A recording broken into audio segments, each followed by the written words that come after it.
What's going on, Schooner fans? Welcome into episode number 4 of Inside the Schooners as we gear up for 2022 season. Just a week away as the Schooners host the North Shore Navigators on June the 7th at Dodd Stadium at 6:30 p.m. Today on the podcast, I'm joined by the manager of the Schooners, Phil Orbe. Coach, thanks for taking the time. John, always good to hear from you. I know that it basically means that we're getting real close to this thing. So I welcome this. We had a good time last year. Hopefully we can run that back.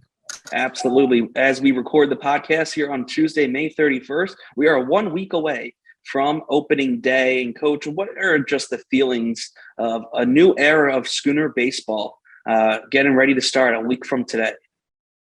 It's a little bit anxious. We're trying to figure out which guy's going to be getting here in time, who's going to be late. There's some injuries, there's some inning limitations. Getting up to Dodd's going to be very refreshing. It's just a matter of trying to get there first. You can't really put the cart before the horse, so to speak. So there's a lot that has to get done before the 31st. And I'm one of those people that just, I got to grind this thing out in the next week to make sure that we're ready to go next Tuesday. Absolutely. You mentioned Dodd Stadium. We've talked about it throughout the series, the move. We did a lot of social media when it got announced a few months ago. But for you, you've managed at the high school level inside the stadium. So what is this state-of-the-art facility going to bring to Schooner baseball? Well, I think Dodd is, even though it's only been around since the early 90s or mid-90s, it does have a kind of old feel to it, which is very extraordinary. I have a friend of mine who was the assistant general manager there, so I spent a lot of time there. My high school teams, our league championship was there for a number of years. I've coached Legion All-Star games there. We've had Legion games there. The Schooners actually have played there probably maybe 3 or 4 times, just as kind of like a little showcase event. So Dodd itself, the field and the facilities are really second to none, and we're looking forward to getting up there. Absolutely. And now something that I learned last year, you and Coach Long and Coach Garino and Coach Trotti are your coaching staff for this year. Can you have a very unique Schooner way? And the way the players arrive to the stadium, the way they play the game, and just have fun at the end of the day. For those who don't know about it, can you just talk a little bit about what the Schooner way is?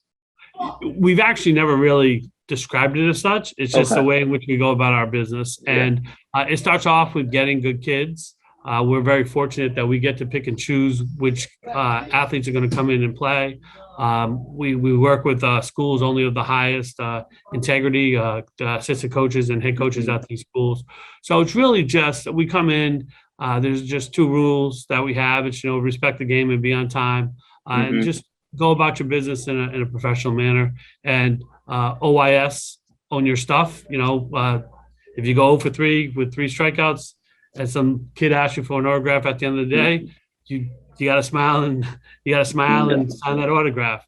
Don't get too high, don't get too low, because it's going to be such a long season. But it really just is, as a group, we're very upfront and honest with the guys. There's not too much BS involved. It's just, hey, you're doing this well, you're not doing this well. And basically the bottom line is we are here for them. We're trying to get them to improve their game, get them to another level. And we've been very, very successful with that over the last 11 years. Awesome. And now we'll move into a little bit of the makeup of this year's team. 8 players from last year's team is returning. So what's it going to be like coaching those players again and building on the relationships that you built a year ago? And hopefully that is the key to success, and hopefully that Fade Vincent Cup. So bring people in from the previous year is always, for me, it's positive, because they the new guys can look to them to see, hey, is this okay? Is this not okay? And really just that culture that we're trying to establish, it's easier with them. Some of the people that we bring back just in recent history have done very well. Some have struggled a little bit. People are at different places. I'm not sure if you check the roster, but it's changing virtually by the hour. So we just added back Tucker Flint from Chipola Community College, going to UNC Greensboro, who's with us last year. We just had him back this morning. He just got tucked away. So we're very, very fortunate to have a lot of guys back. We'll see what shakes out, what this thing looks like a week from today. Absolutely. Now I'm moving on to the newcomers. We got players from the ACC, SEC, Big Ten, Atlantic 10, Presbyterian College. So who are some of the exciting newcomers for fans to look out for this summer? Well, we did putting the roster together. We looked for a little bit more of a veteran presence.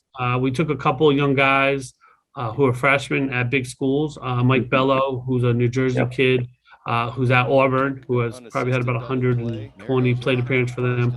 Very dynamic player, has a big future in front of him.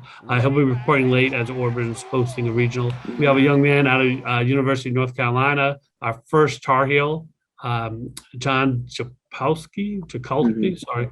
I don't have my list in front of me. And he's also a freshman from Jersey. He's had a handful of plate appearances, but they're hosting a regional also. So, we went kind of big on a couple of the younger guys, but some of the older guys I went with a Cole Singsack out of the Southern Conference down there. There's a lot of guys we went to that were pretty established. JP Olson, Jackson DeJong, our catchers from Northeastern and St. Bonaventure. It's just a lot of things. We brought in a shortstop who actually had on the roster 2 years ago from Bryant College, Logan Allen, to pair with Stan Luthner, who we're bringing back from last year. Of course, Addy Kopak, who I did see the last class we had, and he kind of called me out about playing shortstop. He did. But then I called him about where he was going to play, and he said not shortstop. So I said, hey, I went to the hashtag fake news on him pretty quick. But looking forward to having Addy, who's had a great year at URI. A couple of veteran outfielders, Tristan McAllister out of Mount St. Mary, kid with a lot of speed that's going to play well in that stadium. Johnny Piacento, who's from Penn State. Out in the outfield. He's going to be a veteran presence. Kevin Farrar, who's a University of Connecticut guy. They're out in a regional also. We're really looking forward to seeing what some of these position guys to do. Also, Charlie Pagliarini from Fairfield is returning to us. He was with us short time last year, injury. He's had a pretty good year. Jordan Sweeney, who's from Rutgers, will be arriving a little bit late. He's caring for an injury. He had a dynamic year at Rutgers also. I mean, we're just trying to get the guys in places where they could be successful. That's for sure. Absolutely. A lot to look forward to in the roster. As you and the coaches have put that up. Now, a new thing this year in the NECBL, it will be a three-division league with the North, the West, and the Coastal. The Schooners will play in the Coastal with the Gulls, the Navigators, the Waves, and the Sharks. Coach, what are you looking forward to the competition within the division itself? Well, you're looking at the division we're in is a pretty tough division. I don't know if they could have put us with four better teams that we have in our league.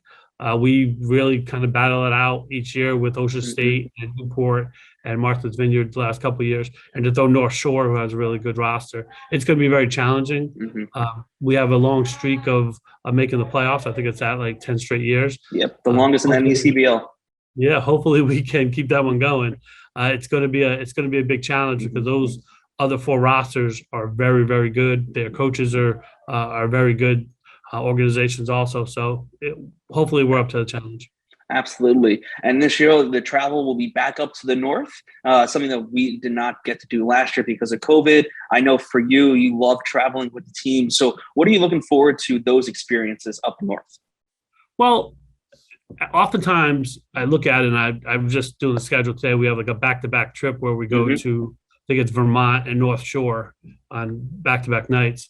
And looking at it now, I kind of dread it. I'm like, oh my gosh, going to get back from Vermont late. We're going to have to leave for North Shore early, hitting traffic up around Boston.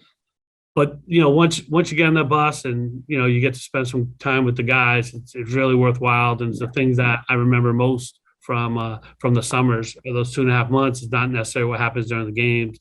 That's really our downtime, getting to know people and building relationships.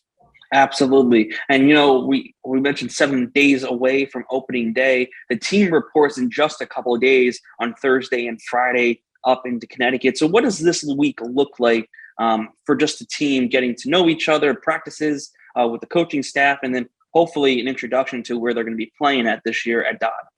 Sure. So we open up on Friday the 3rd. Mm-hmm. We'll have our first practice. We're going to do that inside, try to control some elements, and it's going to be a DBI on Friday at about 4. We have a media day that's going to be taking place during that also, and we're just trying to get the guys acclimated to some things, throw some bullpens, keep them short in the cage, and then we'll go Saturday night at Dodd. We're going to turn the lights on, get them underneath the lights, full workout Saturday night. Full workout Sunday morning, light workout on Monday, then the lights go on for real on Tuesday. Awesome. Well, Coach, thanks for taking the time. We are just a week away, like we've been talking about. You can get all online tickets on the graphic just below as we will be gearing up for the 2022 season with the Mystic Schooners. Coach, thanks again. Anything for you? I know we missed some of the pitching. I was just going through the position guys, but we have a lot of veteran pitchers coming in too. There's a lot of movement right now with some injuries and things like that, but it should be a really good season. I'm looking forward to it. And John's going to be good spending 2.5 months with him. Absolutely. Looking forward to it. Thanks, Coach.